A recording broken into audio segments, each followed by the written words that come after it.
Buenos días, profe. ¿Qué tal? ¿Cómo están? Bueno, hoy tenemos la última clase. Vamos a tratar un área relativamente nueva de las matemáticas, que es la teoría de juegos, la optimización. Vamos a tener jugadores que cada uno tiene un objetivo, esa función objetivo, pero va a depender de la decisión de los jugadores. Vamos a este tema. Al final, la evaluación.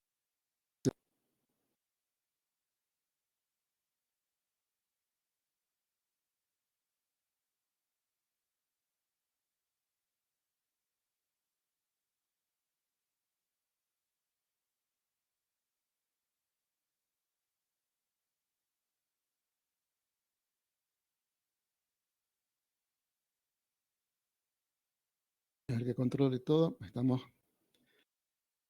Está la grabación y está compartiendo el video. Cualquier problema me avisan por micrófono. Vamos entonces a la teoría de juegos. Decía que era un área relativamente nueva y de alto impacto en toda la vida de las personas, sin que lo sepan. No tenemos que la teoría de juegos nació en un contexto de guerra, también nació en la Segunda Guerra Mundial, y luego, al ver la utilidad que tenía, esto se propagó a la industria y a la política. Hoy tenemos políticos que aplican teoría de juegos, o creen que la aplican. Vamos a las definiciones que están involucradas en la teoría de juegos. Tenemos primero que un juego es una representación simple, es un modelo. Cabe la misma definición de un modelo. Tiene los siguientes elementos. Tenemos los jugadores, que son las personas que participan en el juego, y las reglas, ¿no? Que nos marcan restricciones para poder optimizar la función objetivo de cada jugador. El principio de la teoría de juegos, quien primero lo plantea, es von Neumann, que se considera una de las personas más inteligentes que existió, el matemático brillante, que él escribió el libro de Teoría de Juegos y Comportamientos Económicos en 1944, junto con Morgenstern. Esto da principio a lo que es la teoría de juegos. Y nace, como les decía, nace en la Segunda Guerra Mundial y se va a desarrollar durante la Guerra Fría, donde se estaba jugando un juego mortal entre Rusia y Estados Unidos. El juego podía terminar en un holocausto nuclear. Los jugadores, estas dos potencias, y las decisiones que podían tomar eran qué hacían con las armas nucleares. Entonces, para ver cómo manejar el equilibrio que no nos conduzca al holocausto nuclear, se desarrolla la teoría de juego. El objetivo de la teoría de juegos es predecir el resultado del juego, ¿no? Explicar la conducta de los jugadores, determinar las mejores estrategias para ganar el juego, también determinar las mejores reglas del juego. Entonces, bueno, estos son algunos tipos de análisis que se hacen sobre un juego. Campo de aplicación: educativo, social, científico, económico y, bueno, varios otros. ¿No? Se aplica en todas partes donde alguien tenga que tomar una decisión que depende de decisiones de otras personas. Luego también una empresa que tiene que tomar una decisión que va a depender de qué hagan las otras empresas.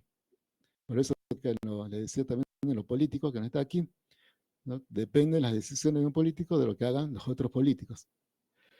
Vamos al campo, vamos a ver una aplicación por el tiempo. Vamos a restringir ahora al campo económico, ¿no? Ahí tiene un profundo efecto esta nueva teoría de juegos. Vamos a la economía. Y la economía tiene uno de sus fundadores, sistematizadores, en Adam Smith. Adam Smith, que, ¿no?, del siglo XVIII, que escribe un libro que se titula La riqueza de las naciones, lo publica en 1776 y va a ser la base del liberalismo económico. Vean de cuándo comienza esto, ¿no? Desde 1776. Bueno, esos principios, como están bien planteados por Smith en el libro, van a regir a la economía hasta la actualidad. Hay varios defensores de Smith en la actualidad en el campo económico. Bueno, él va a dar una teoría sobre cómo funciona el capitalismo y cuál es el impacto que tiene en el desarrollo económico de las naciones. ¿Qué plantea? Bueno, él va a plantear que la ambición es al bien común, ¿no? Que si cada individuo persigue únicamente su propio bien, ¿no?, va a colaborar en paralelo, va a colaborar en paralelo al bien público de todos. Entonces, en palabras matemáticas, si cada jugador solamente se fija en su propia función objetivo, que lo beneficia solamente a él, esto a la larga va a beneficiar a todos los jugadores. Para él, lo mejor es que el Estado se retire y los jugadores en la economía jueguen su juego en total libertad, porque eso va a permitir a la larga, si bien los jugadores son todos egoístas, a la larga todo eso va a hacer que el país, la nación, tienda a un máximo beneficio social. Principialismo económico. En este marco se propone que el Estado se retire y deje a los jugadores jugar su juego libremente, porque eso a la larga va a llevar al bien común. Bueno, esto está probado que está equivocado. Matemáticamente está probado que está equivocado, ¿no? Estas teorías económicas persisten, pero por dogmas. Matemáticamente se prueba que esto está equivocado y ese es el gran impacto que tiene teoría de juego en el campo de la economía. John Forbes Nash, que es premio Nobel de Economía de 1994, va a va a dar este golpe mortal a la economía liberal y, bueno, recibe el premio Nobel, que, bueno, entre comillas, premio Nobel porque la economía no se la reconoce como una ciencia plenamente. Los físicos reniegan con la economía porque dicen que tiene más los postulados económicos. En realidad, la economía es una ciencia social. Por más que no lo quieran reconocer, está en la rama de las ciencias sociales porque involucra personas. Entonces, el premio que se conoce comúnmente como premio Nobel, en realidad está dado por el Banco de Suecia, que lo propuso luego lo propuso en el año 1969, no es un premio originalmente de Nobel, y lo que hizo fue entregarlo en forma paralela a los premios que entrega la Academia como premio Nobel. Entonces se lo queda como si fuera un premio Nobel.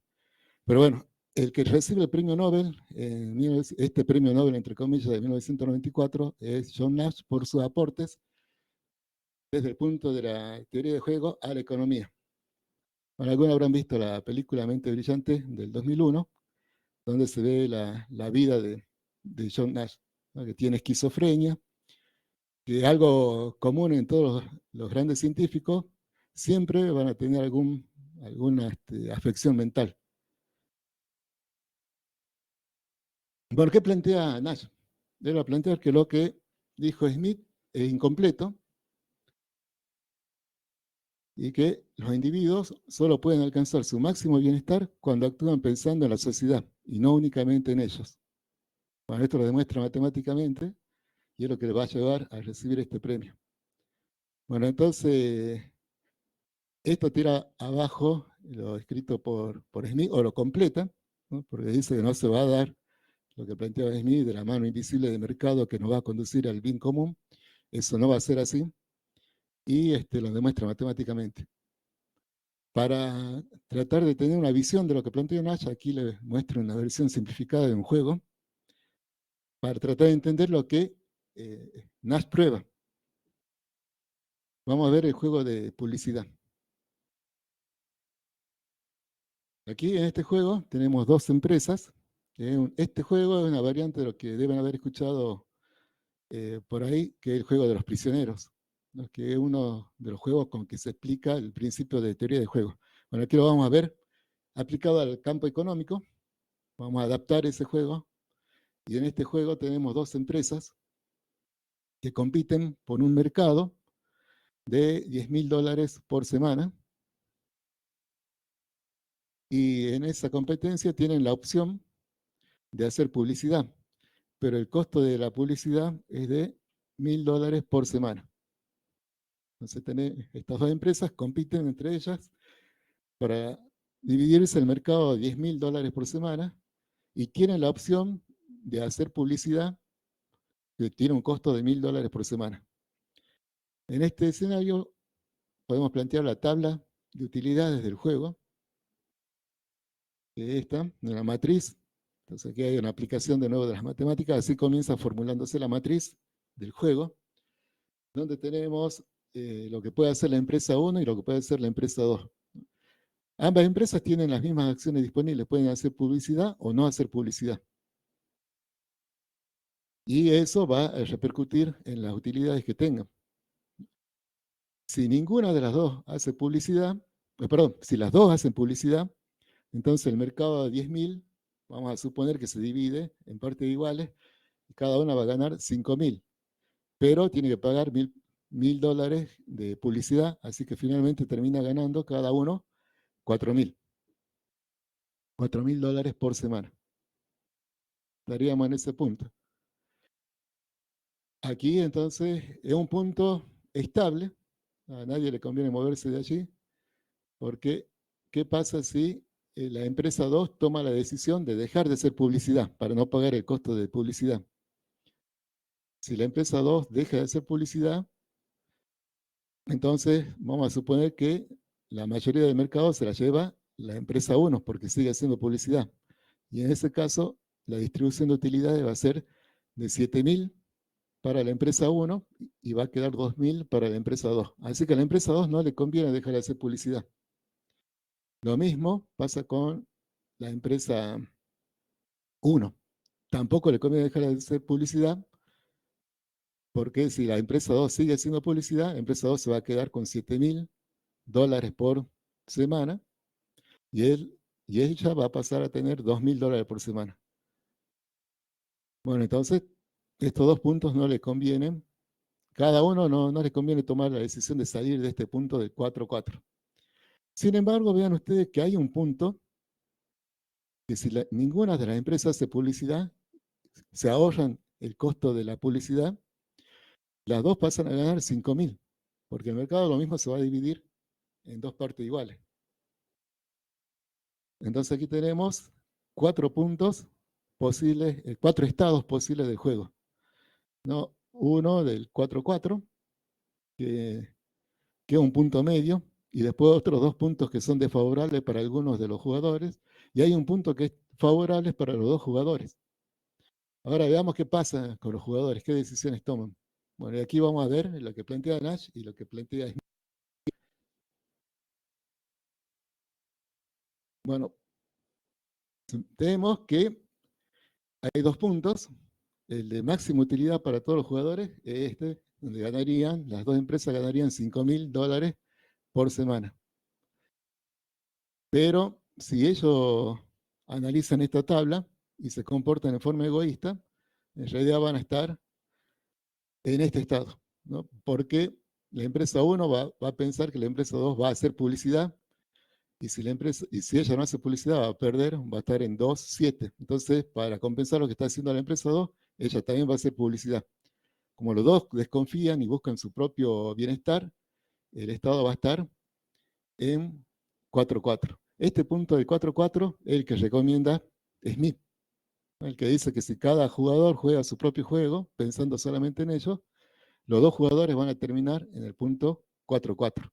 Porque la empresa 1 va a pensar qué hace la empresa 2. Si la empresa 2 hace publicidad, yo me veo obligado a hacer publicidad. Si no hace publicidad y yo hago publicidad, gano. Entonces a mí me conviene hacer publicidad siempre. La empresa 2 piensa lo mismo, ¿no? Que si ella hace publicidad y la otra empresa publicita, bueno, estarán en 4-4. Y si la otra no hace publicidad, paso a ganar 7. me conviene siempre hacer publicidad, siempre viendo mis propios beneficios. Entonces, jugando, como dice Smith, estas dos empresas estarían en el punto de 4.000 y no podrían acceder a este del 5.000. Para acceder al 5.000, ellos deberían confiar uno en otro, ¿no? Y sus propios beneficios. Bueno, vamos a analizar más detalladamente estos equilibrios. Vamos a analizar el equilibrio que plantea Nash. Nash dice que si seguimos lo que recomienda Smith, de que cada jugador juegue su propio juego pensando solamente en él, estas dos empresas van a terminar jugando en el punto que le da $4.000 a cada uno de utilidad por semana. Si llegan a este estado, no van a poder salir de allí porque es un estado estable, plantea Nash. Vean que si los dos están haciendo publicidad, a la empresa 1 no le conviene dejar de hacer publicidad porque si no pasaría a ganar de 4.000, pasaría a ganar 2.000. Entonces, por su propia cuenta, no le conviene dejar de hacer lo que está haciendo. Y la empresa 2 está en la misma situación, ¿no? Si ella deja de hacer publicidad, va a pasar de ganar 4.000 a ganar 2.000. Entonces, Nash demuestra que este punto es un equilibrio, es un estado estable, ¿no? Si se llega a este estado, de acuerdo a las recomendaciones de Smith, a ninguno de los jugadores le va a convenir salir. Y se van a quedar atrapados allí cuando podrían estar en otro estado que beneficia a todos, ¿no? El 5-5. Pero si han llegado al estado recomendado por Smith, la mano invisible del mercado los va a tener atados a ese estado que no es óptimo. Bueno, por otro lado tenemos este punto óptimo y nos preguntamos por qué los jugadores no podrían ir a ese estado, si saben que está ese estado óptimo donde gana más dinero. Bueno, analicemos la estabilidad de ese punto. Ese punto es un óptimo, se llama óptimo de Pareto, y es el mejor punto. Vemos que aquí las empresas ganan 5.000 y 5.000, que es mucho mejor que los 4 y 4 que estaban ganando antes. Pero ¿por qué no pueden acceder aquí? Bueno, si por algún motivo, en algún instante, llegaran a este estado de 5.000 y 5.000, este estado se prueba que es inestable porque ambas empresas están tentadas a abandonarlo. Si estamos en este punto de 5.5, la empresa 1 estaría tentada a hacer publicidad, porque si hace publicidad pasa a ganar, de 5.000 pasa a ganar 7.000. Entonces, no está motivada a quedarse en este estado de 5-5 porque ve que tiene la oportunidad de tomar una acción que es hacer publicidad y pasar a ganar 7.000 y hacer perder al otro de 5.000 a 2.000. La empresa 2 ve lo mismo. Ella también está tentada a hacer publicidad y entonces pasaría a ganar 7.000, paga el costo de la publicidad, pero se da cuenta que adquiere mayor cuota de mercado, pasaría a ganar 7.000 y habría perder a la otra de 5.000 a 2.000.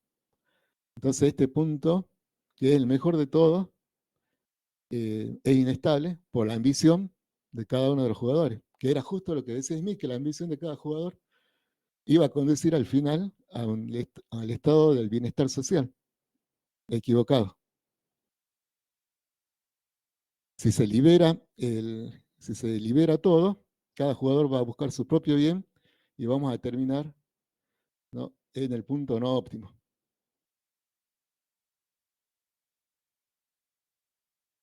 Bueno, entonces, viendo esta tabla, aquí aparece, bueno, esto ya es una utilidad de la teoría de juegos, ¿no?, porque la teoría de juegos va a analizar una situación, la va a modelar y va a detectar cuáles son los estados posibles.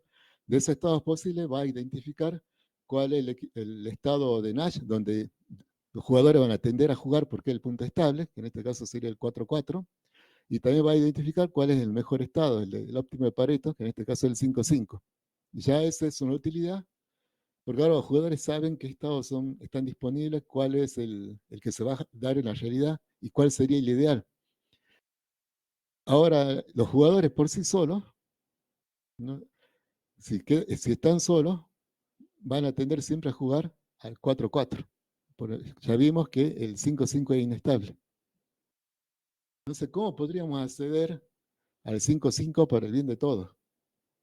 Esa es otra pregunta que puede contestar la teoría de juego. ¿Cómo inducimos al punto Pareto? ¿Cómo podemos persuadir a los jugadores a que se queden en el 5-5, ¿no? Y no tiendan a irse al punto 4-4? Ya vimos que el punto 4-4 es estable, el punto 5-5 es inestable, y que si dejamos a los jugadores solos, ellos no tienen otro remedio que irse al punto 4-4. Es lo que va a pasar si se libera todo. Y es la gran crítica que hace entonces Nash a Smith, ¿no? Es mentira que la mano invisible del mercado conduzca al bienestar de todos, ¿no? Va a conducir a un punto subóptimo. Que en este caso, bueno, nos conduce a un punto donde los jugadores no ganan tanto cuando podrían ganar mucho más, ¿no? Pero en situaciones peores nos puede conducir a que todos pierdan.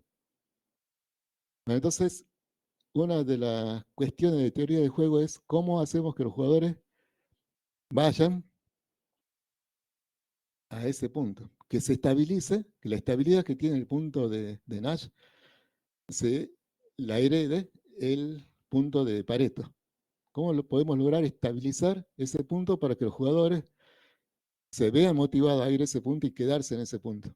Bueno, para eso se tienen que dar ciertas condiciones y hay distintas alternativas. Y tiene que aparecer alguien que estabilice ese punto. Bueno, hay distintos mecanismos. Uno es convencer a los jugadores que cooperen. Para eso hay que educar, ¿no? Si estamos hablando de economía, hay que educar hay que plantear toda una reeducación al economista de la importancia de la cooperación.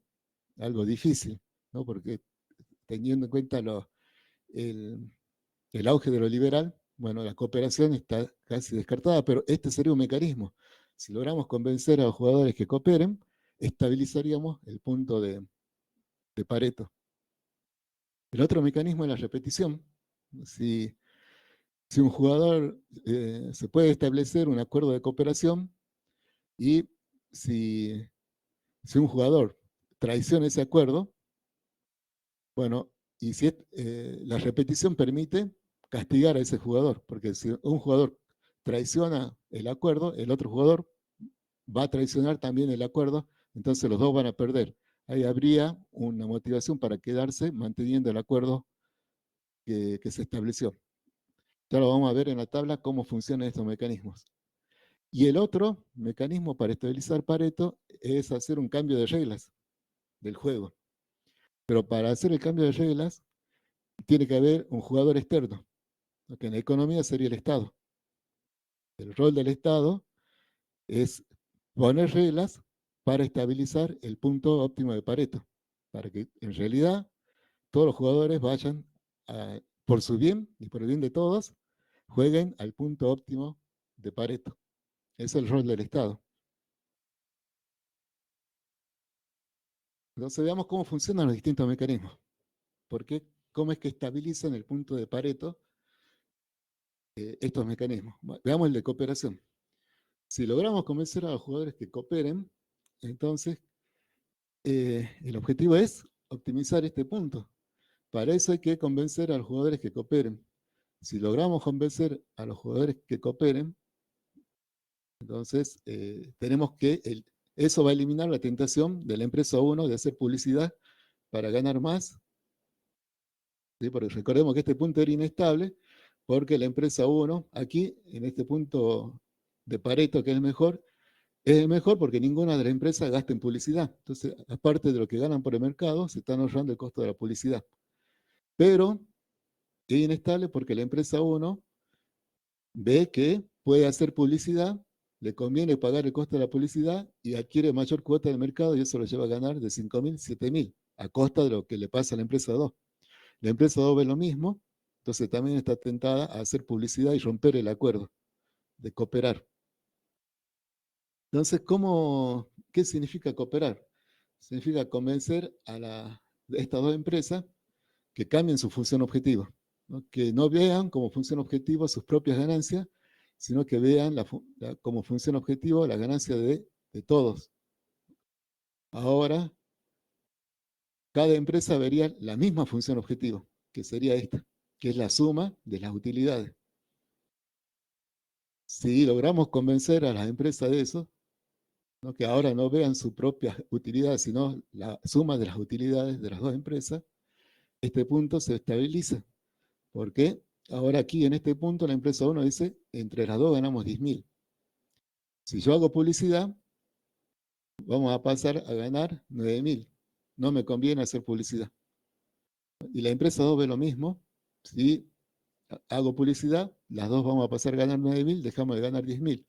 Entonces se estabilizó este punto.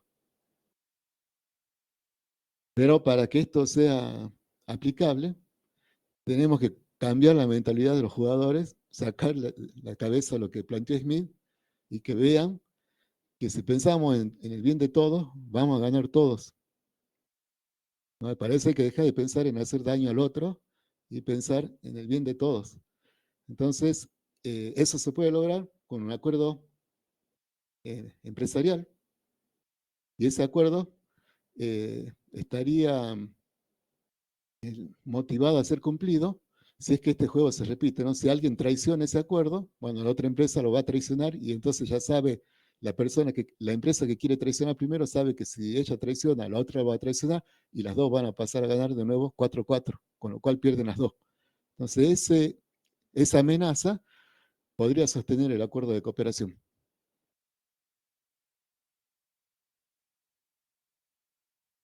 Bueno, entonces aquí estaría la tentación a traicionar, ¿no? En la cooperación, ¿no? Si uno, si algún jugador deja de ver la suma de la utilidad, estaría tentado de nuevo a traicionar, ¿no?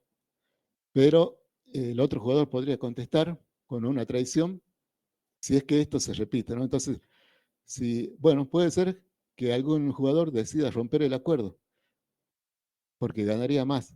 Pero ¿qué pasaría? Como esto se repite, el otro jugador, si alguien traiciona, por ejemplo, si la empresa 1 traiciona o la empresa 2 traiciona, el otro va a contestar traicionando y los dos van a terminar perdiendo y van a terminar en 4-4.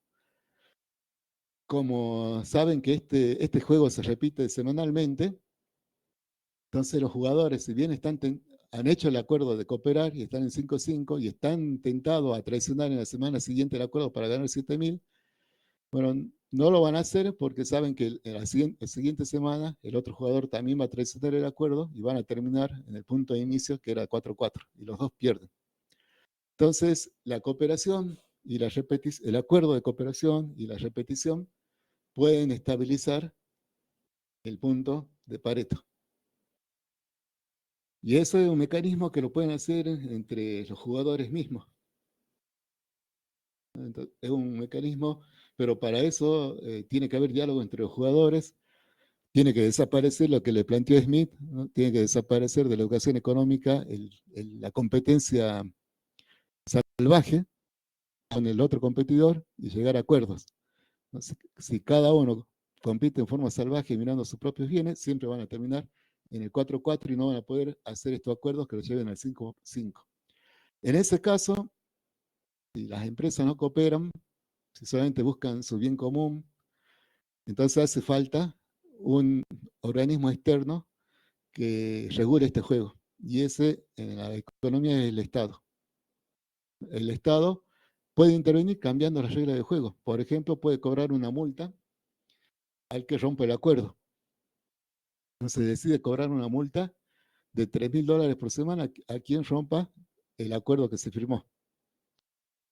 Entonces, eso estabiliza ahora el punto óptimo de Pareto porque siguen en el punto óptimo, ganan 5.000.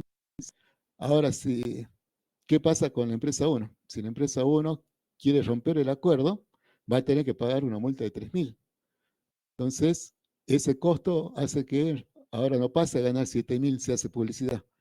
Si pasaría a ganar 7.000, pero va a tener que pagar la multa de 3.000, así que lo que gana es 4.000. Entonces la empresa 1 no está tentada a romper el acuerdo. Y lo mismo pasa con la empresa 2. ¿no? Tampoco está tentada a romper el acuerdo, porque pasaría de 5.000 a ganar 7.000, pero tiene que pagar la multa de 3.000, entonces perdería de 5.000 a 2.000. Y eso estabiliza el punto de Pareto. Bueno, este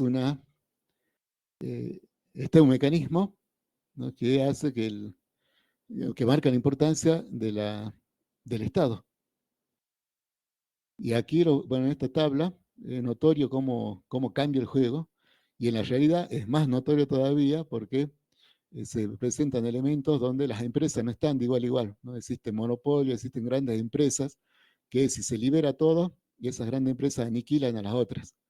Entonces es necesario alguien que estabilice el juego para el bien de todos, si no terminaríamos en un gran monopolio.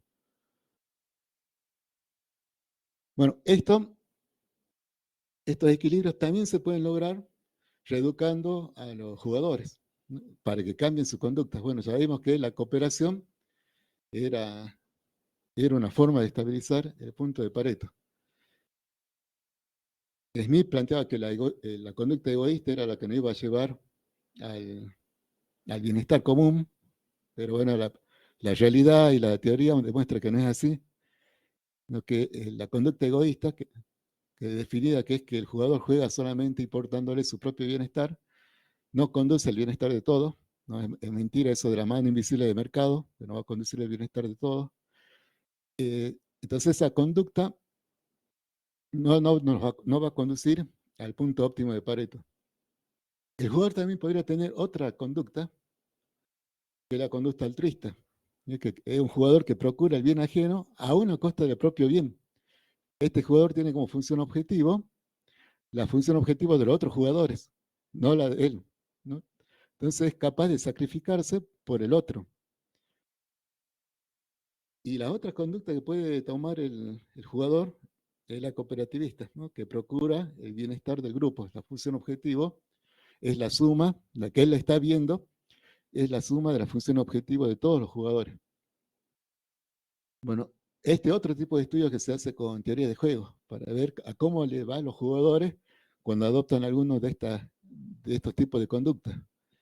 Y no sé si vamos a tener tiempo, pero se ve que eh, se obtiene un resultado contraintuitivo.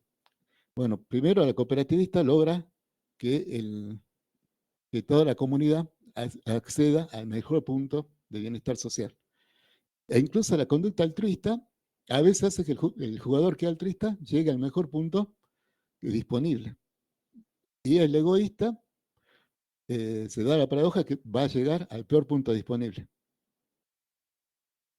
Entonces, estos juegos sería muy bueno que se los enseñen en matemáticas, ya en la secundaria, para que ir educando, ¿no?, a los estudiantes que cuando sea egoísta, uno cree que va a poder conseguir lo mejor para uno mismo, pero a la larga va a perder, ¿no? Veamos en la tabla estas conductas. Bueno, si estamos en el punto óptimo del 5,5, ya vimos que si no hay agente externo regulando este juego, la conducta egoísta hace que la empresa 1 quiera publicitar, con lo cual la empresa 2 inmediatamente va a contestar haciendo publicidad también, porque también se comporta en forma egoísta, y las dos van a terminar en el punto 4,4. ¿No? Lo mismo pasa, bueno, y ese punto es estable porque ya vimos que si ahora la empresa 1 quiere dejar de hacer publicidad, va a pasar a perder, así que no le conviene por sí misma, mirándose ella misma, no le conviene dejar de hacer publicidad, y lo mismo le pasa a la empresa 2. Entonces nos quedamos en este punto, el 4,4. Si las dos empresas se comportan de forma egoísta, van a terminar en el punto 4,4. ¿Qué pasa si las empresas juegan siendo altruistas? Bueno, vamos a partir del peor punto, del 4,4. Bueno, la empresa 1 va a decir, ahora si es altruista la empresa 1, no va a mirar sus utilidades, sino que va a mirar la utilidad de la otra empresa. Y la empresa 1 va a decir, estamos en el punto 4,4, aquí la empresa 2 está ganando 4.000, Y si yo dejo de hacer publicidad, la otra empresa va a pasar a ganar 7.000. Si me comporto en forma altruista, dejo de hacer publicidad. Y hago que la otra empresa pase a ganar 7.000. Aunque yo paso a ganar de 4.000, 2.000. Ahora, si la otra empresa también se comporta en forma altruista, va a decir, bueno, aquí la empresa 1 está ganando 2.000 y si yo dejo de hacer publicidad, la empresa 1 va a pasar a ganar 5.000. Entonces, viendo el beneficio de la otra empresa, dejo de hacer publicidad. Y pensando en el otro, volvemos a estabilizar el punto 5.5. Ahora en el punto 5.5 es un punto estable porque la empresa 1 dice, si yo hago publicidad, la empresa 2 que está ganando 5.000 va a pasar a ganar 2.000. No quiero perjudicarla, entonces no voy a hacer publicidad. No quiero ir a este punto. Y se estabilizó el punto 5.5. Vean cómo una conducta altruista nos puede llevar al óptimo global, para todos, ¿no? Pero bueno, para esto todos tienen que ser altruistas. La conducta cooperativista, ya vimos cómo estabilizaba el punto de Pareto, ahora las empresas ven como función objetivo la suma de los beneficios de las dos empresas. Entonces, con esta conducta, aún partiendo del peor punto, que es el 4-4, estamos en una semana ganando 4-4, y la empresa 1 va a decir, si yo dejo de hacer publicidad, la utilidad de todos va a pasar de 8.000 a 9.000. Entonces, dejo de hacer publicidad. Y la empresa 2 va a ver esto, va a decir, estamos ahora ganando 9.000, las dos empresas ganamos 9.000. Si dejo de hacer publicidad, las dos pasamos a ganar 10.000. Entonces, dejo de hacer publicidad. Y una vez que estamos en ese punto, la empresa no le conviene hacer publicidad porque dice, si yo hago publicidad, vamos a pasar de ganar 10.000 a ganar 9.000. No me conviene hacer publicidad. Entonces este punto quedó estable, se estabilizó.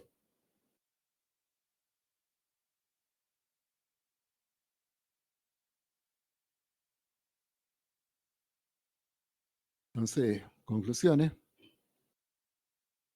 El máximo beneficio, el máximo bienestar de la comunidad se obtiene cuando sus individuos se comportan en forma cooperativa. Es un camino. Si logramos que todos cooperen, que todos veamos la utilidad de todos los jugadores en una población sería ver el bienestar de toda la población, no pensar que le vaya a unos mal y a otros bien, sino que nos tiene que ir bien a todos. En ciertas ocasiones la conducta altruista también genera máximos beneficios para el altruista, lo vimos en el juego, y esto no es una utopía, se da, en la práctica se da, y bueno, ¿y quién descubrió que, mucho antes de que se desarrolle en la teoría de juego, quién descubrió que estas conductas de cooperatividad y de altruismo llevan al bien común de toda la sociedad? Fue la naturaleza. En la naturaleza, que aprendió por los millones de años de evolución, se da la conducta de cooperativismo y también se da la conducta altruista. Vemos que las colonias funcionan con conducta cooperativista e incluso altruista, por el bien de la colonia. Incluso los humanos también se comportan en forma altruista. El desarrollo del Eurotúnel fue financiado por una generación que no lo iba a disfrutar. Sin embargo, pensó en la generación futura, ¿no? Hizo el gasto, ¿no? Hizo la inversión pública pensando en la generación futura. Bueno, y eso trajo los beneficios que les trajo.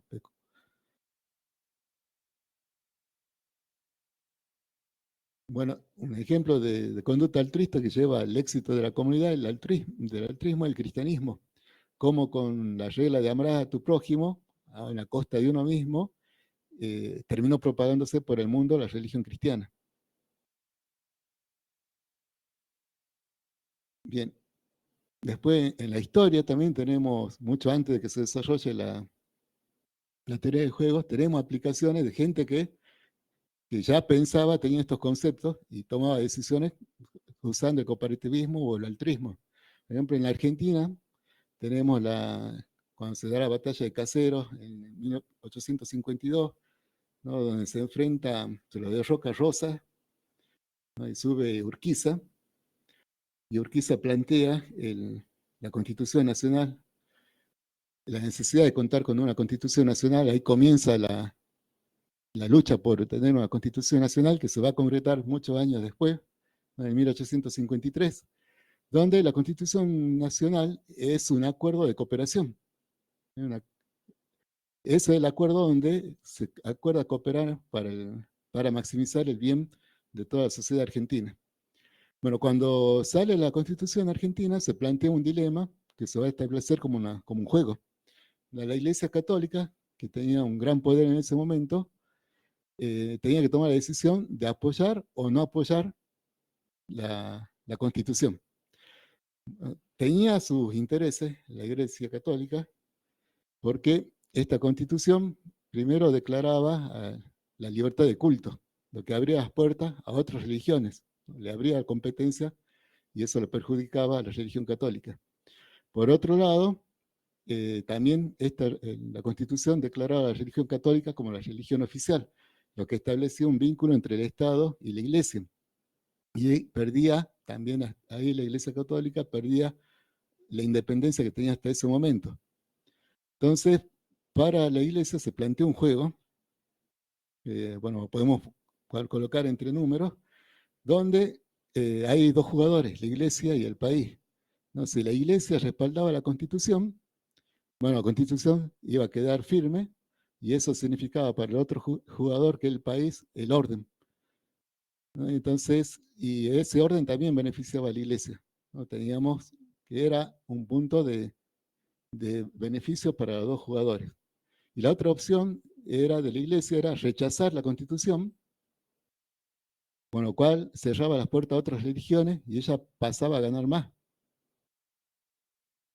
Y pero si rechazaba la Constitución, el Estado iba a entrar, el país iba a entrar en una anarquía donde la Iglesia también iba a perder.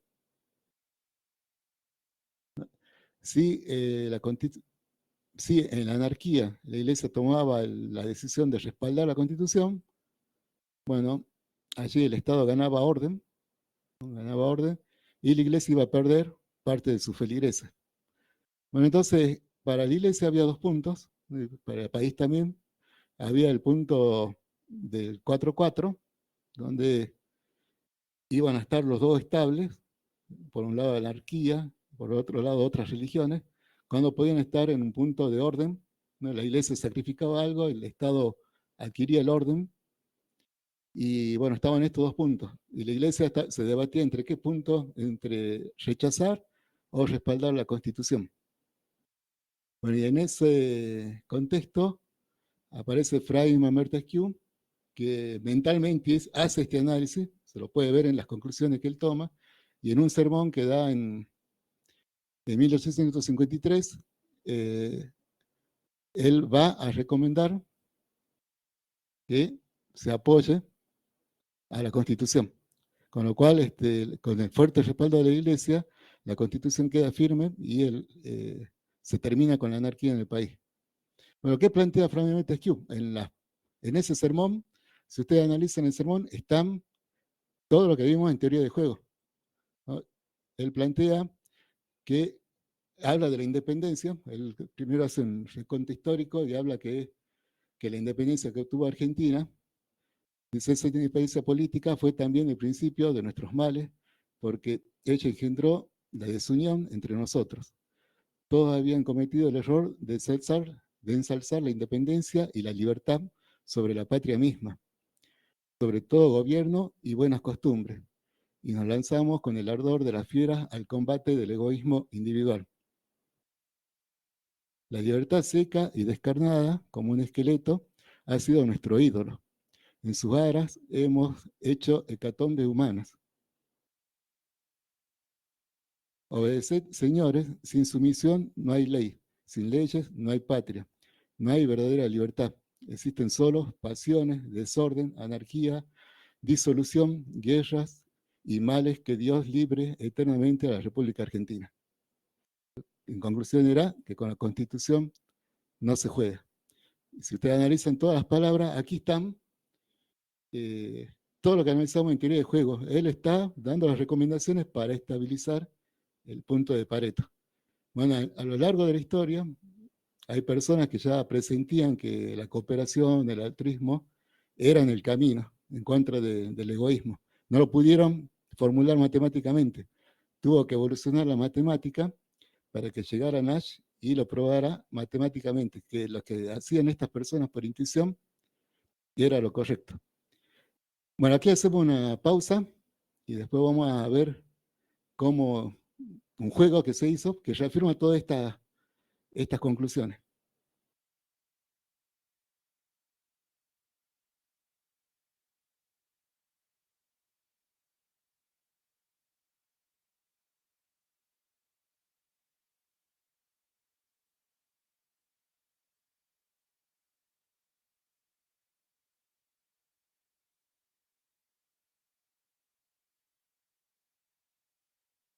Para terminar con la presentación de teoría de juego, vamos a ver un juego que, bueno, resume todo lo que vimos hasta aquí. Y sobre todo vamos a hablar de la importancia de la cooperación. Como vimos, hay dos puntos en el juego. Está el punto del equilibrio de Nash, que es un punto subóptimo, porque lo que ganan los jugadores de allí no es lo máximo que se puede ganar. Y tenemos por otro lado el punto de Pareto, donde los jugadores ganan lo máximo que se puede ganar, pero un punto inestable que necesita mecanismos para estabilizarlo.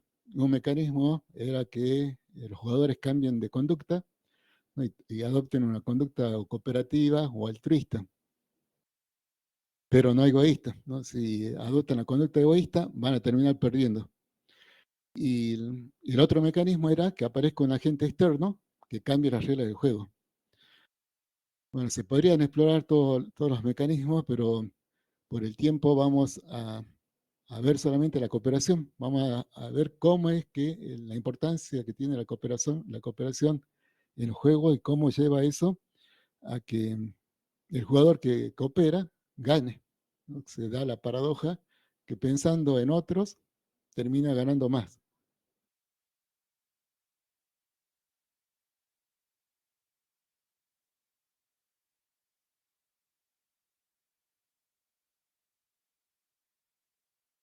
Bueno, como le decía, esto va en contra de lo que planteaba Smith, ¿no? Donde decía que el interés individual conduce a los seres humanos como si fueran guiados por una mano invisible hacia la consecuencia del bien común.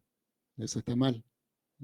Si se deja a la libertad, no va a conducir al bien común, ¿no? En el mejor de los casos no va a conducir al bien común. Y en el peor de los casos puede conducir a un desastre. Y bueno, eso lo plantea matemáticamente John Nash, en 1949, que él plantea que en realidad el interés individual, el egoísmo y la racionalidad a la hora de tomar decisiones conducen a los seres humanos a una situación no óptima. Lo dice con mayor altura, pero en el fondo está diciendo que nos lleva a una situación mala o desastrosa, ¿no? Como podríamos estar bien. Matemáticamente lo prueba y es lo que lo va a llevar al premio Nobel. Bueno, como les decía, la naturaleza no estaba esperando que llegue Nash para probar que eso era así, ¿no? Ya la naturaleza había descubierto a través de millones de años de evolución que esas conductas eran las mejores, que la cooperación eran las mejores. No tenemos, porque ya lo vemos en varios animales cómo cooperan, e incluso cómo hay animales que son altruistas. Y tiene una explicación, se llama la regla de Hamilton, que explica por qué algunos animales son altruistas, ¿no? Siempre tratan de transmitir sus genes, aunque ellos se sacrifican, pero ven el bien de las generaciones futuras. Que ocurre como a nivel humano, es lo que vimos con el Eurotúnel, ¿no? Toda una generación decidió pagar impuestos, ¿no? Sacrificarse, construir una obra pública que no le iban a disfrutar ellos, sino que le iban a disfrutar sus hijos. Bueno, así es como se hace un gran país. Bueno, ese Eurotúnel después provocó un desarrollo económico y tuvo su fruto el sacrificio que hizo una generación. Bueno, Eso siempre, si bien lo probó Nash, comprender lo que probó Nash requiere tener un cierto nivel de matemática, cosa que no todos los economistas lo tienen, por eso se siguen aferrando a Smith. Entonces, como los que no tenían ese nivel de matemática para entenderlo, siempre estuvo flotando la duda si era realmente así, ¿no? Por más que veían las pruebas en la naturaleza. Bueno, Robert Asselon eh, va a organizar un juego cuando ya están las computadoras en la década de los 80, organiza un juego que se llama un torneo, que él publica un desafío y solicita que le envíen programas de computadoras para que participen en este juego. La idea era que esos programas estuvieran elaborados para conseguir la mayor cantidad de puntos en el juego. Y el juego consistía en cooperar o no cooperar. Esas eran las decisiones que podían tomar. ¿No? Cooperaban o no cooperaban. Y todos jugaban contra todos. Entonces, eh, Axelrod hace esta invitación, plantea un juego que le envíen los programas y él iba a hacer jugar todos contra todos. ¿No? Y las acciones que podían hacer esos programas eran cooperar o no cooperar en el juego con el otro jugador, con el que le tocaba jugar. Bueno, cuando recibí los programas aparecieron distintas estrategias. Teníamos el Friedman, era un jugador, era una estrategia, un programa que recibió. Esta estrategia, que la llamamos Friedman, empezaba cooperando con su adversario, ¿no? Iba cooperando, pero si el adversario dejaba de cooperar alguna vez, por ejemplo aquí, en el primer turno, Friedman coopera y el otro jugador coopera también. En el segundo, él coopera y el otro jugador también coopera. En el tercero, él coopera, pero el otro jugador lo traiciona y deja de cooperar. Bueno, si esto ocurría, la estrategia que tenía Friedman era que dejaba de cooperar de allí en adelante. Se comportaba en forma rencorosa. Entonces, por más que el otro jugador volviera a cooperar, Friedman ya dejaba de cooperar. Esa era una estrategia, ¿no? Entonces, se la podría caracterizar como rencoroso, ¿no? Si alguien le falló, bueno, ahí murió y a partir de allí él no va a confiar más y lo va a traicionar permanentemente. Desde la primera traición que sufrió, va a traicionar al otro jugador de allí en adelante. Después había otro jugador, otro programa, que tenía otra estrategia, el astuto, ¿no? Que comenzaba también cooperando, ¿no? Pero después copiaba lo que hacía el oponente. Entonces aquí él cooperaba y, y el otro jugador hacía lo que tenía que hacer. Bueno, aquí cooperó. Entonces Freima vio que cooperó, él copiaba eso. Entonces volvía a cooperar. Y después el otro jugador aquí lo traiciona, no coopera. Entonces Freima lo que va a hacer es copiar lo que hizo el otro jugador. Ahora en el siguiente turno no va a cooperar. Y así se da esta tabla. Aquí el otro jugador volvió a cooperar, entonces Freima vuelve a cooperar. El otro coopera, bueno, Freima sigue cooperando, pero este Freeman tenía que cada 10% de los turnos traicionaba sin razón alguna.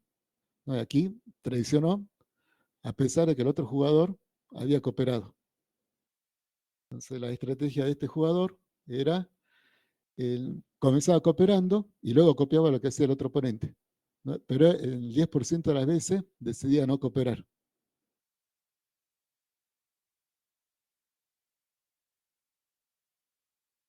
Aquí tenemos otra estrategia, ¿no? Que lo que hacía era similar a Joss, el anterior, ¿no? Pero dejaba de cooperar en la jugada número 50, ¿no? Para ver cómo se comportaba el jugador con el que estaba siendo enfrentado. Entonces, copiaba, siempre copiaba lo que hacía el otro jugador, pero cada 50 jugadas traicionaba para ver cómo respondía el otro. Bueno, en total, en este torneo participaron varias estrategias, creo que eran como, no me acuerdo el número, eran 30 estrategias creo que participaron, tuvo por allí. La más elaborada tenía 77 líneas de código y lo que hizo Alcenroth fue hacer jugar cada uno de estos programas, cada uno contra el otro, todos contra todos. Y después hizo un ranking de acuerdo a los puntos que obtuvo en el total de juegos. Entonces lo hizo jugar varias veces, fueron 200 veces, y luego sumó los puntos que obtuvieron en todos los juegos cada una de estas estrategias y elaboró el ranking. Luego estudió a ver cuál fue la estrategia ganadora, a, a cuál le fue mejor. Y en la cabeza estaba una denominada tit for tat, que, bueno, entonces él se sentó a ver qué hacía esa estrategia para ganar. Tit for tat. Era un programa muy sencillo, era el más sencillo de todos. Lo que hacía Tit for Tat era, iniciaba cooperando, aquí está, comenzó cooperando, y después lo que hacía era copiar lo que hacía el oponente, nada más. Entonces, si el oponente, esa era toda la regla, ¿no? Comenzar cooperando y después hacer lo que hacía tu oponente. Entonces, comienza cooperando, verde, si el otro jugador coopera, él va a cooperar en el siguiente. Si el otro traiciona, él traiciona en el siguiente. Si el otro vuelve a cooperar, él vuelve a cooperar, no es rencoroso. Si el otro sigue cooperando, él sigue cooperando. Si traiciona, él traiciona en el turno siguiente. Bueno, analizando los programas, analizando a los programas analizando este ranking, ¿no? Y viendo a quién le fue bien, bueno, Tit for Tat, que era el más simple, y bueno, a los siguientes que le fue bien, Alcerro sacó algunas conclusiones. ¿No? Primero, ¿qué cualidades tenían las estrategias que habían sumado más puntos? Primero, que eran buenas. ¿Qué significa que eran buenas? Que no eran las primeras en traicionar, ¿no? Ellas comenzaban cooperando. Todas comenzaban, las buenas comenzaban cooperando. Las estrategias buenas se ubicaron en los primeros lugares. Aquí están todas las verdes, son estrategias buenas, que comienzan de buena fe, respetando el acuerdo, comienzan todas cooperando. Y a todas les fue mejor que las malvadas, que eran las que comenzaban traicionando. La otra característica que encontró Axelrod cuando estudia estas estrategias es que eran indulgentes, no eran rencorosas, ¿no? Si el otro jugador traicionaba, pero después volvía a cooperar, estas, las estrategias ganadoras lo que hacían eran también volver a cooperar. Entonces habían eliminado el rencor.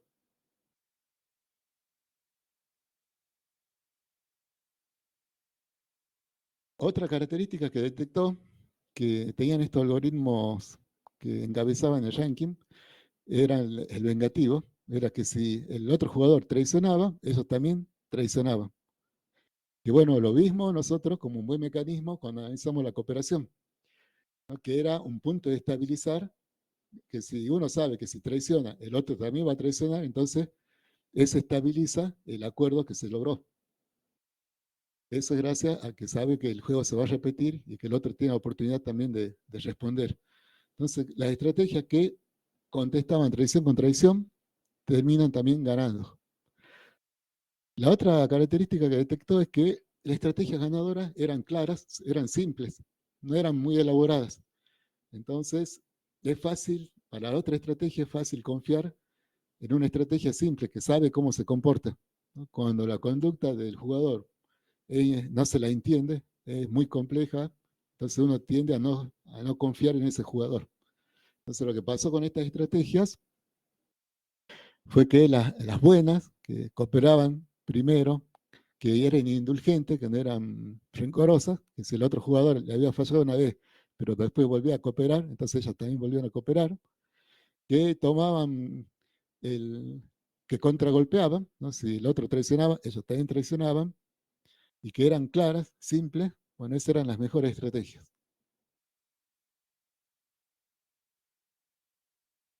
Bueno, esto también Anserro profundizó este estudio y también se dio cuenta que no depende solamente de estas características que a un jugador le vaya bien en el juego. También depende qué hacen todo el resto de los jugadores. Por ejemplo, Tit for Tat, que fue la regla, el algoritmo ganador en este juego, si, si todo el resto hubieran sido estrategias malvadas, si todo el resto fueran malvados, que no cooperaran de entrada, bueno, a Tit for Tat le habría ido mal y todo el resto le habría ido bien. ¿No? En un mundo donde todos son malvados, nos conviene ser el único bueno. Esa era la conclusión que sacaba Acerro de este juego. Sin embargo, si hacemos evolucionar el juego, ¿no? En esta generación el bueno pierde. Pero Acerro se preguntó qué pasaba si jugábamos haciendo evolucionar generaciones. Entonces comenzábamos con una generación parecida a lo que ocurre en el algoritmo genético, ¿no? Comenzamos con una generación y después tomamos a los individuos que sacaron mayor puntaje y lo pasamos a la siguiente generación y lo volvemos a hacer jugar. De esa generación tomamos a los individuos con mayor puntaje y lo hacemos jugar en la siguiente generación. Entonces, ese estudio lo hizo Anserron para ver cómo evolucionaban las generaciones que aplicaban esta estrategia, ¿no? Y obtuvo esta curva. En esta curva, primero se generaba una población con las distintas estrategias que habían participado en el juego y se asignaba una igual cantidad de individuos a cada una de esas estrategias. Entonces, una igual cantidad cada estrategia tenía un mismo número de individuos que jugaba con esa estrategia. Entonces, todos parten con la misma proporción, que era 0,02. Toda la estrategia tenía la misma proporción de la población jugando esa estrategia. Pero a medida que se hacía evolucionar el juego y haciendo pasar solamente a los mejores, a los jugadores que habían obtenido el mejor puntaje en cada juego, esa proporción se va rompiendo y las mejores estrategias van teniendo mayor cantidad de individuos que juegan esa estrategia. Entonces, si se hace esa evolución, se ve que la población tiende a tener jugadores que eligen, que aplican en mayor proporción la estrategia Tip for Tat. Vuelve a ganar. Esta estrategia se va a terminar imponiendo a la larga, como en la mayoría de la cantidad de los jugadores, ¿no? Entonces, si hacemos este juego de evolución natural, de que sobreviva el jugador con la mejor estrategia y su hijo hereden esa estrategia, vamos a ver que en esa población cada vez los individuos que juegan tic-tac van a tener la mayor proporción en esa población. Profundizó el estudio Absenroll y se planteó qué pasaría si en una población donde tenemos una mayoría que son malvados, existiera un núcleo de, de gente que jugara con la estrategia tit for tat, o una estrategia buena. Bueno, él haciendo evolucionar va a llegar a las mismas conclusiones, ¿no? Que esta colonia pequeña de gente que coopera, que es buena, a la larga va a colonizar toda la sociedad. ¿Por qué? Porque el resto de malvados van a ver que esta colonia va a prosperar cooperando. Entonces, van a desaparecer los malvados y los que cooperan van a adquirir una mayor proporción en la población y van a terminar dominando la población. Bueno, estas reglas, esto que observaba Basel en los juegos, plantea una paradoja. ¿Cómo se daban varias paradojas? ¿Cómo es que tit for tat solo puede perder o empatar frente a un jugador? ¿Sí? ¿No? Como tit for tat hace lo que hace el contrario, si uno lo analiza, esa estrategia es o puede perder o a lo sumo puede llegar a empatar con un jugador. ¿Cómo es que termina encabezando el ranking? Si solamente puede ser igual o peor que el otro jugador. Bueno, esa es una paradoja, ¿no? ¿Cómo es que logra llegar al tope del ranking? Que solamente puede ser peor o igual que el otro jugador. Bueno, en cambio, una estrategia que no coopera, una estrategia malvada, solo puede empatar o ganar al otro jugador. Y sin embargo, en el juego termina última. ¿Por qué se da eso? Bueno, porque es el efecto de varios jugadores y varios juegos, ¿no?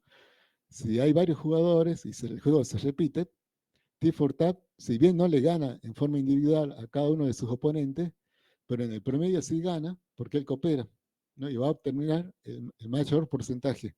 En cambio, ¿a quién le va a sacar ese puntaje? A los malos, ¿no? A los que eh, ellos van empatando y van perdiendo puntos. En cambio, Tit for Tat cada vez que coopera, gana puntos. Bueno, eso es lo que analizó Acerrod en el juego y descubrió estas paradojas, ¿no?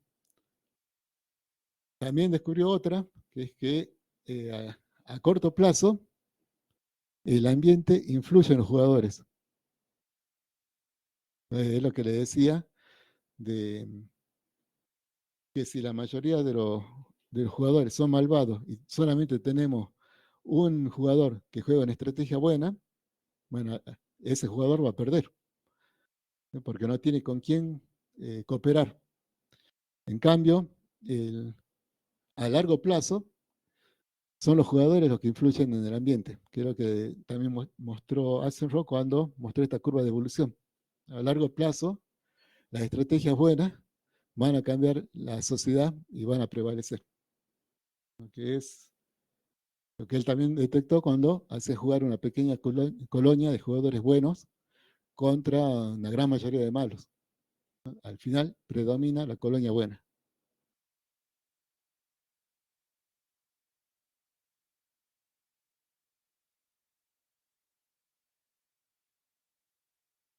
Bien, entonces hasta aquí teoría de juegos y el curso. Vamos a terminar con, a ver un segundo.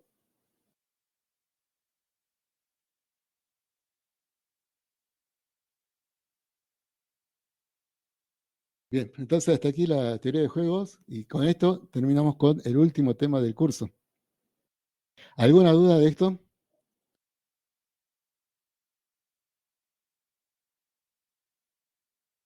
¿Alguien había visto ya teoría de juegos? ¿Había escuchado algo? ¿Conocía algunas de las aplicaciones de la teoría de juegos? Yo no, profe, la primera vez. Bien, Samuel. Bueno, si no lo conocieron, les recomiendo la película, la de Mente Brillante. Pueden ver una introducción a la teoría de juegos. En internet hay varios videos también de teoría de juegos, ¿no? Está uno donde explica este torneo de Axelrod con más detalles, ¿no? Dan todos los fundamentos de la teoría de juegos y las conclusiones importantes. También estamos, bueno, el fundador de esto, ¿no? Que es von Neumann, que también tiene una vida interesante. Fue una de las personas, mm, ya de pequeño se destacó, ya creo que aprendió a leer a los 2 años, ya hablaba numerosos idiomas, y cómo sería inteligente que Einstein y los grandes físicos, Planck, Dirac, todos reconocían que al lado de von Neumann no tenía nada que hacer, ¿no? Neumann era una persona muy inteligente, se destacó en varias áreas, en las matemáticas, funda teoría de juegos, funda lo que va a ser simulación de Monte Carlo, también que sirve para simular sistemas estocásticos. También diseña la estructura moderna de las computadoras, ¿no? La, la, la arquitectura moderna de las computadoras se la debemos a von Neumann. Participa en el proyecto Manhattan de la bomba nuclear, va a participar también en el proyecto que desarrolla la bomba de hidrógeno. Y bueno, una persona que muchos reconocen como única, algunos lo consideran fuera de este mundo, a von Neumann. Bueno, los resultados de esto de teoría de juegos solamente lo puede ver explicárselo a ustedes en el campo económico, que es un campo donde todos tenemos una cierta vivencia, pero se aplican en distintos campos, ¿no? En distintos campos de la ciencia. sobre todo en el campo social, se aplica teoría de juegos, y las empresas están, como le comentaba, las empresas, los políticos, todos están entrando en lo que es teoría de juego. Sería bueno que los economistas también entren en lo que es teoría de juego.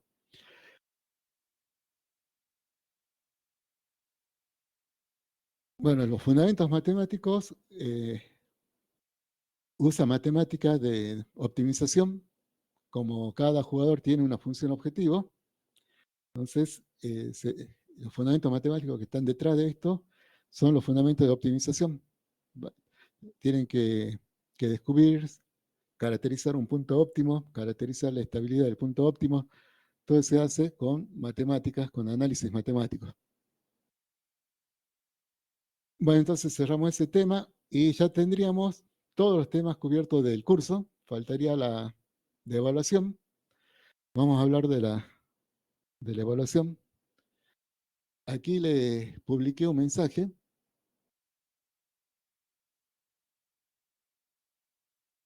A ver, estamos con...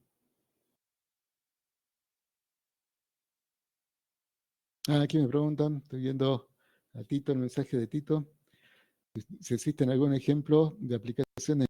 Bueno, este que yo le estaba dando, el último juego, justamente era un estudio social, era para ver las conductas qué conducta deberían tener los individuos de la sociedad. Sí existen también un ejemplo que tuve el gusto de participar en ese estudio, que era, hay toda una rama que es a ver, el nombre es para el juego de los bienes públicos. El juego de los bienes públicos es un juego también que trata de modelar el dilema que tienen los contribuyentes a la hora de aportar a una obra pública. Cuando se quiere hacer una obra pública, la obra pública se hace por los impuestos que pagamos todos. Y esa obra pública está destinada a beneficiarnos a toda la comunidad. Entonces, ¿cómo se plantea el juego? Cada jugador tiene la opción de aportar impuestos o evadir impuestos. Si evade, si yo soy el único que evade y el resto aporta, la obra pública se va a hacer y yo voy a disfrutar de esa obra pública sin haber aportado. Entonces, en una conducta egoísta, estaría tentado a no aportar, total lo mismo, los otros van a aportar y yo voy a disfrutar de la obra pública. Pero si todos piensan igual y todos evaden, entonces no va a haber dinero para hacer la obra pública y nadie va a poder disfrutar de la obra pública y vamos a tener inundaciones, rutas con baches, no va a faltar redes de agua, todo lo que significa la obra pública. Entonces, ese es un juego que se modela, se estudia y se lo estudia para fomentar la participación de la gente que tiene que aportar a la obra pública. Entonces se buscan distintos mecanismos de cómo convencer a la gente que aporte para determinada obra pública. A mí me tocó participar en un taller que se hizo para mostrarle a la gente de una comunidad la conveniencia de aportar, de participar en un proyecto que tenía como objetivo montar una red de distribución de agua potable. Entonces, como era una comunidad chica, había reticencia a cooperar, porque total decían, mi vecino no va a cooperar y lo mismo va a tener el agua. Entonces yo no coopero y lo mismo voy a disfrutar del agua. Pero si todos pensaban igual, como ocurría, nunca se podía concretar la red. Entonces, en ese caso se hizo un análisis de teoría de juegos para ver cuál era la política que tenía que tomar el municipio para convencer a las personas de que participen en ese proyecto. Y se terminó haciendo un taller en esta comunidad donde se hizo un juego que se llama el juego de la obra pública, donde ellos participaban y tenían la opción en este juego, tenían la opción de aportar impuestos o no aportarlo. Se manejaba dinero ahí en ese juego y había premios con dinero. Y bueno, y en ese juego se convencieron de que si dejaban de aportar, perdían dinero, ¿no? Y si todos aportaban, ganaban más dinero de que se comportaban de forma egoísta. Bueno, en ese caso también se aplicó teoría de juego para comunicar a la sociedad, a la comunidad la importancia de cooperar. ¿No? Y al final se hizo la red de agua. Con ese, una aplicación, como preguntaba Quitito, de aplicación en la sociedad. Es otra rama de la teoría de juego, donde se monta un juego para mostrar a la sociedad la importancia de un proyecto de obra pública y mostrar el impacto que tiene en su conducta.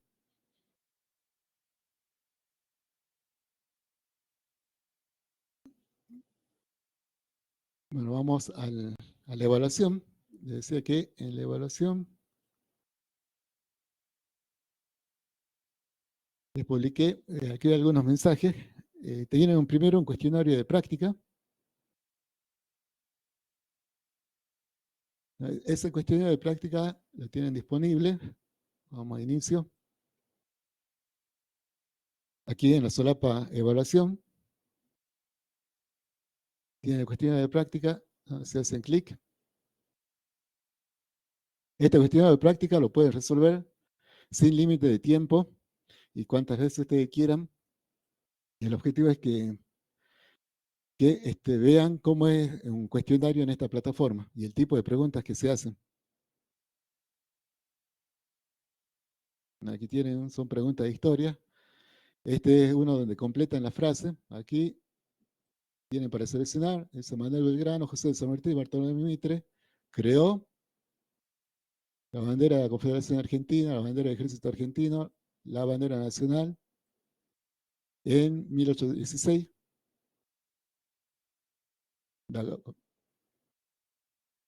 Entonces, ¿cuál es la que se creó? Entonces aquí habría que elegir quién creó qué cosa en 1813 y quién de ellos creó qué cosa en 1816.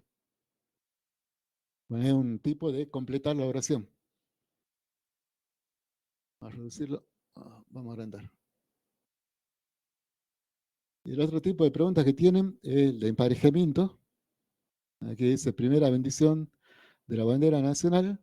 Vincule la fecha con los hechos históricos correspondientes. Entonces, primera bendición de la bandera nacional. Y aquí tienen fechas. Hay que elegir cuál es la que corresponde a la primera bendición de la bandera nacional. Reconquista de Jujuy y finalización del éxodo jujeño. ¿Cuándo terminó el éxodo jujeño? Comenzó el 23 de agosto de 1812, pero ¿cuándo terminó?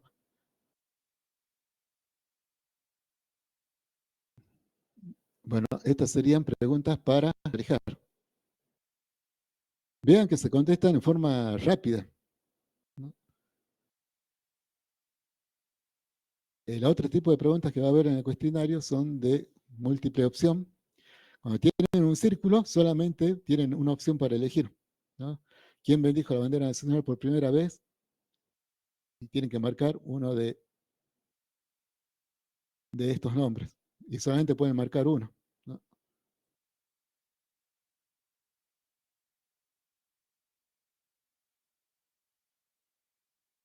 La otra es de múltiple opción, donde son los cuadraditos. Ahí pueden marcar, pueden marcar más varias opciones, ¿no? Por ejemplo, selecciona de símbolos patrios, podría marcar varias opciones. Y por último, el último tipo de preguntas que hay es de falso y verdadero. ¿No? Juan Manuel de Rosa adoptó un hijo de Manuel Belgrano. Esta es una afirmación, ¿no? Juan Manuel de Rosa adoptó a un hijo de Manuel Belgrano. ¿Falso o verdadero?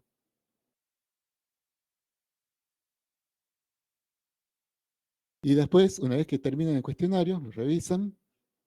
Aquí, en esta opción, le van apareciendo las preguntas que están contestando y le va a ir apareciendo el tiempo que le queda para terminar.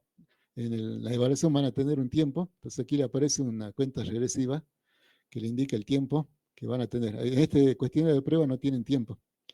Pero aquí le va apareciendo ya los que están marcando, contestando, y, y el tiempo que le queda. Bueno, una vez que revisaron, hacen el envío del cuestionario. Ahí me está diciendo que conteste parcialmente. Tengo la opción de volver al intento o puedo enviarlo y terminar ya. Bueno, practiquen con esas preguntas, pero esos son los tipos de preguntas que van a encontrar en el cuestionario de evaluación. Como ven, se responden rápidamente. No hay que estar escribiendo nada, es seleccionar.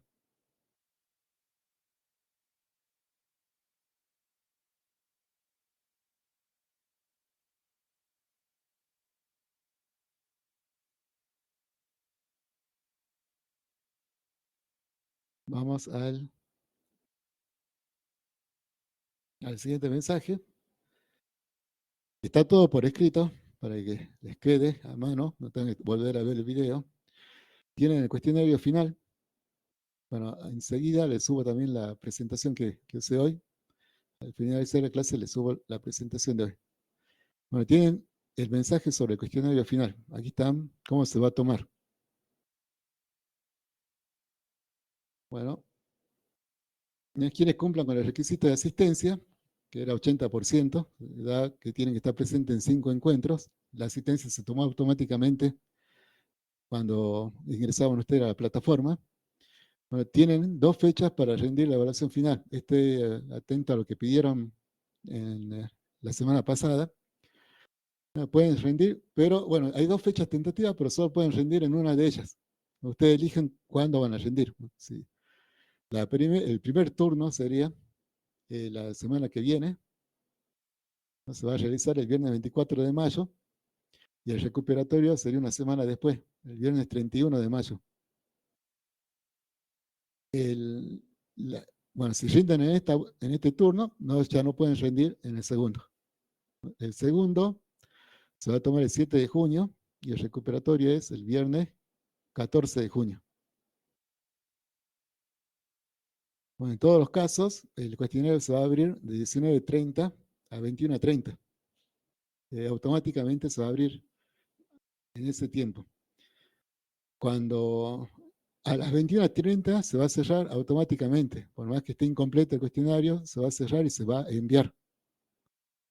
Pero entonces traten de comenzar siempre a las 19:30. Hay 2 horas de margen para comenzar a rendir. Pero no lleguen hasta el 21:30 porque se cierra y se envía. Bueno, la nota de aprobación es 7, que le va a aparecer allí cuando envíen el cuestionario. Ya le va a aparecer la nota. Tienen 1 minuto por pregunta del cuestionario. El cuestionario tiene un tiempo. El tiempo ese está calculado para 1 minuto por pregunta. Pasado ese tiempo, el cuestionario se cierra solo y se envía. Entonces, si son 20 preguntas, tendrían 20 minutos para el cuestionario. No, si ustedes comienzan a las 19:30, tienen 20 minutos, arranca el cronómetro, la cuenta regresiva, y a los 20 minutos se envía solo. Pero es de sobra, 20 minutos, ya vieron que se contesta en forma rápida. 1 minuto por pregunta es muchísimo. Y es en total, así que si usted contesta en una pregunta en 10 segundos, ese tiempo extra le queda para las otras preguntas. Bueno, pasado ese tiempo, el cuestionario se cerrará y se envía. Tanto para el cuestionario final como para el recuperatorio tendrán 2 intentos. Al finalizar el primer intento, podrán realizar el segundo intento dentro del plazo estipulado, que es antes de esta hora, de las 21:30, que se cierra. No, la nota final es la máxima que obtengan en ambos intentos. La misma modalidad se adoptará para el cuestionario recuperatorio. ¿Alguna duda? No, profe. Bien, María. Profe, ¿cuántas preguntas tiene el cuestionario? Yo creo que van a ser aproximadamente 20 preguntas.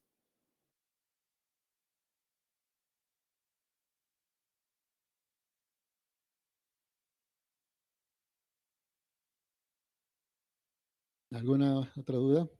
Una pregunta, yo contesto la uno, voy a la 2, ¿me puedo saltear la 2 y después volver a la 2?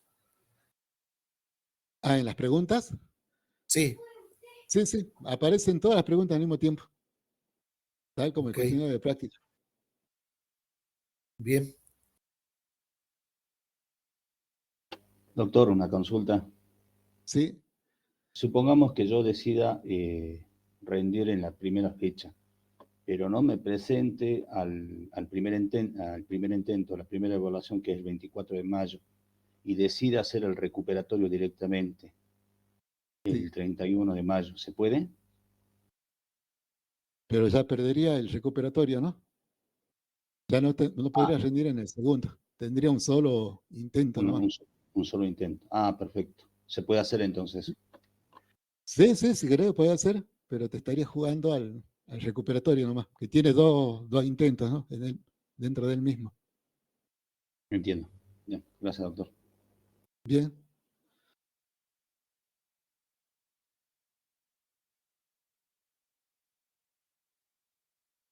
¿Alguna otra duda? ¿O algún comentario Profe, sobre todo? ¿Sí? profe, buen Lali, día. buen Profe, día. yo quería hacerle la consulta. Cuando usted dice dos intentos, por ejemplo, la primera fecha, eh, que, ¿qué fecha es? 24 de mayo.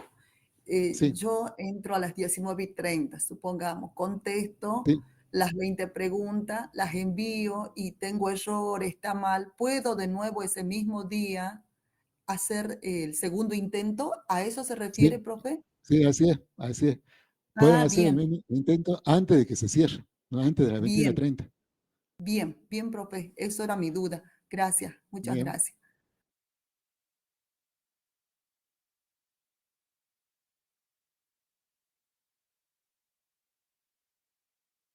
bien, Bien, hasta entonces, luego. No. Otra consulta, doctor. sí, sí, Patricia. En la segunda fecha, que es el 7 de junio, ¿el nivel de complejidad de las preguntas va a ser el mismo que en la primera fecha? Sí, sí, Ah, el perfecto. mismo. Bien, Sí, gracias, doctor. le di dos fechas por lo que habían pedido la semana pasada, el mismo nivel. Yo les recomiendo que rindan en la primera, que hagan un esfuerzo de repasar todo ahora, que lo tienen fresco, porque como no es un trabajo final, sino que es un cuestionario, lo mejor es rendirlo lo antes posible, mientras tienen todo fresco. Bien, gracias, doctor. Profe, una Sí, Nelson. preguntita. Sí, dice 1 minuto por pregunta del cuestionario, o sea que en realidad tenemos 20 minutos nada más para hacer todo Sí, el si cuestionario. fueran 20, si fueran 20 preguntas, si fueran 20 preguntas, serían 20 minutos para hacer el cuestionario. Y eso Sí, lo está que, dentro. eh, pero ese 20 minutos ustedes pueden comenzar en cualquier momento dentro de estas 2 horas que está habilitado el cuestionario. No, ese es por si tienen alguna demora y no llegan justo a las 19:30, pueden comenzar a las 20:30 el cuestionario, o 20 minutos Está antes del bien, cierre. bien, bien. Gracias. Bien, Nelson.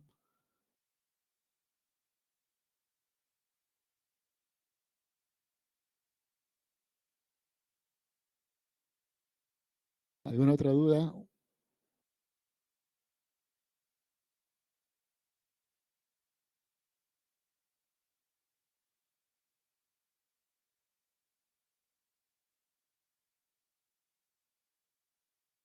Una pregunta más, doctor. Fíjame. Este, sí, como vimos las clases anteriores, básicamente las preguntas van a estar sacadas, digamos, o se pueden contestar viendo los PDF que usted nos está enviando. Claro, sí, Son- sí. Claro, viendo, podrían contestar bien viendo los PDF, pero los PDF fueron una guía, había cosas que decía que no estaban ahí en los PDF, pero sí, es una gran guía. Por eso que tienen 1 minuto, no pueden recurrir a los PDF, pero en algunas preguntas nomás, si no, si les doy más tiempo, podrían contestar revisando todos los PDF, podrían estar horas, si tuvieran tiempo disponible, se podría contestar el examen con los PDF. Tienen un cierto margen, por eso 1 minuto por pregunta. que en realidad no se necesita tanto por preguntas, ¿no? Ustedes vieron que se responde rápidamente, que no requieren Ok, tampoco mucho análisis. O sea, doctor, ok, perdón, van a haber preguntas teóricas, no van a exigir cálculos, digamos, porque hemos visto varias Claro, fórmulas. sí, no, porque solamente se puede evaluar lo que se da, es una regla de oro. Aquí el curso, por la complejidad que tenía el temario, ¿no? Y tantos temas que se habían incorporado en el curso, no se pudo dar práctica. Yo solamente le mostré las aplicaciones.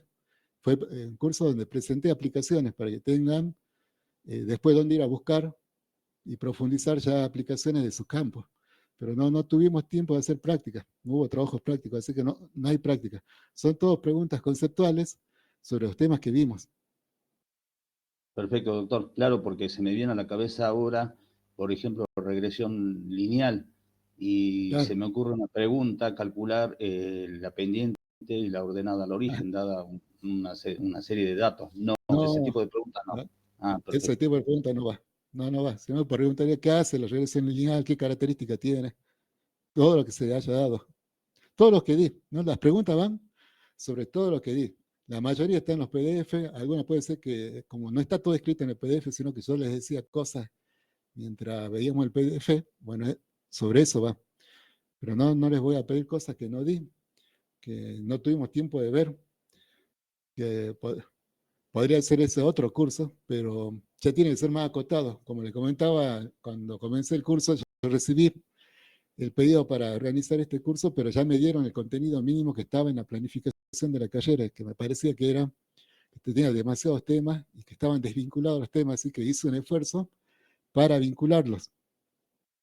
Pero para hacer eso no teníamos tiempo ya de profundizar en la práctica de cada uno de estos temas. Cada uno, como les decía, cada uno de estos temas es un curso en ingeniería. Para hacer la práctica necesitamos un curso de cada uno de estos temas. De todas formas, a la larga este curso sirve para ver temas que son muy interesantes del área de matemática. Ustedes ven cómo la matemática tiene una repercusión directa en la vida de las personas, aunque no lo sepamos, cómo la matemática está influyendo en nuestras vidas, ¿no? Y cómo nos abre la puerta para estar bien. Aquí, en el último tema que tocamos, teoría de juego, nos está diciendo qué hacer para estar bien como sociedad. No le estamos haciendo caso, ¿no? Porque todavía hay jugadores egoístas que tienen el poder de manejar el juego, ¿no? Y concentrar las riquezas de ellos y no permitir que todos las disfrutemos. Pero la matemática nos está diciendo que hay otro camino donde todos podríamos estar bien y de la mejor forma. Bueno, espero que eso les quede, por lo menos del curso, ¿no? Que les quede los conceptos que vimos de aplicación del curso, que fueron varios, ¿no? Hemos barrido varios temas, a ver si me acuerdo de todos los que vimos los modelos, simulación, modelos empíricos, interpolación, regresión, series temporales, las cadenas de Markov, control, optimización y teoría de juegos. No, si alguien me hubiera planteado dar un curso así, creo que no lo iba a aceptar hace un año. Bueno, ahora me lo pidieron por sorpresa y le dije que sí. Después me di cuenta de todo lo que implicaba montar un curso con este temario. Y si fue complejo para mí, me imagino que para ustedes también fue complejo. Espero que les sirva, que hayan podido entender los conceptos que les di y que esto lo puedan aplicar. No dejen pasar el tiempo si lo ven que pueden aplicarlo en sus materias. Sería bueno que lo apliquen para que los estudiantes vean para qué sirven las herramientas que ustedes están enseñando, ¿no? Que todas son herramientas muy necesarias para campos, para áreas de la matemática que tienen una aplicación muy importante en la vida de todos. Espero que eso se haya concretado y que les sea de utilidad.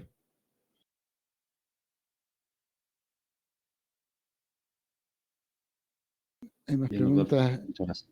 Bien, bien, Patricio. Bueno, ¿alguna otra duda? ¿Algún comentario del curso? Estoy viendo el chat. ¿Todo bien?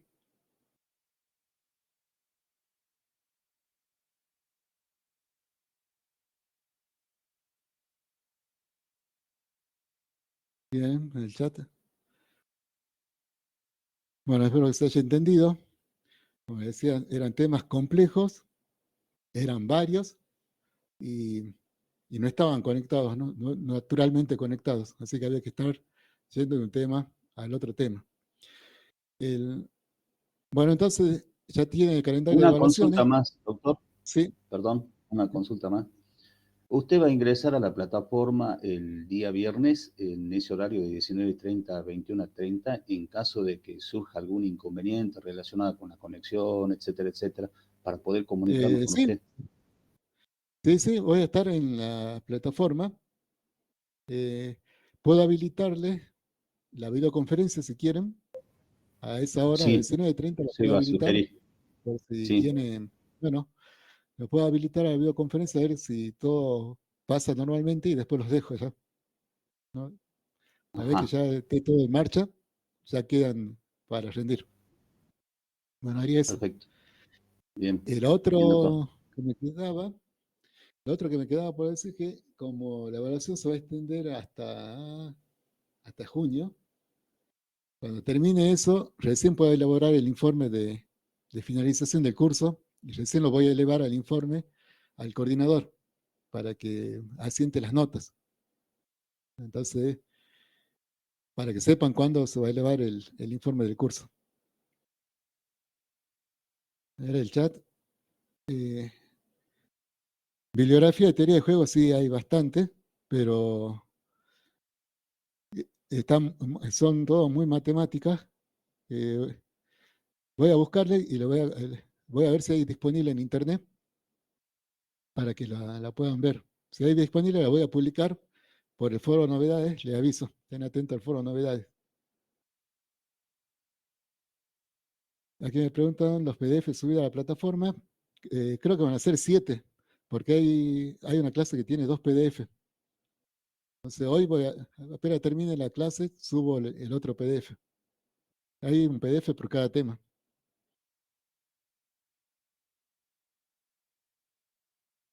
Y no hay más preguntas. Bueno, entonces cerramos aquí el curso y nos vemos a los que rindan el otro viernes. Tengan buen fin de semana. Nos vemos. Gracias, profe. Hasta luego a todos. Gracias, Buenísimo. profe. Hasta Hasta luego. luego, doctor.